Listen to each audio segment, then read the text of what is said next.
اگر 10 لوگ آپ کی تعریف کریں اور ایک تنقید کرے تو آپ کے ذہن میں کون رہ جائے گا؟ اکثر لوگوں کا جواب ہوگا ایک تنقید کرنے والا۔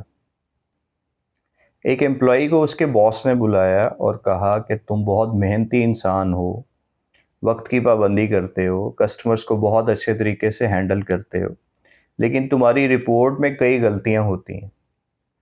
پورا دن گزرنے کے بعد اس امپلائی کے ذہن میں ایک ہی جملہ تھا، میری رپورٹ میں غلطیاں ہوتی ہیں۔ یعنی 3 تعریفیں ایک تنقید کے سامنے ہار گئیں۔ یہی ہے نیگیٹیوٹی بائس۔ اب آئیے اس کی وجہ سمجھتے ہیں۔ ہزاروں سال پہلے 2 آدمی ایک جنگل سے گزر رہے تھے۔ اچانک جھاڑیوں کے پیچھے سے ایک ہلکی سی آواز آئی۔ پہلے نے کہا شاید شیر ہوگا، دوسرے نے کہا نہیں نہیں ہوا ہوگی۔ اب آپ غور کریں کہ اگر پہلا آدمی غلط ہوتا تو صرف چند سیکنڈ ہی ضائع ہوتے، لیکن اگر دوسرا آدمی غلط ہوتا تو دونوں کی جان بھی جا سکتی تھی۔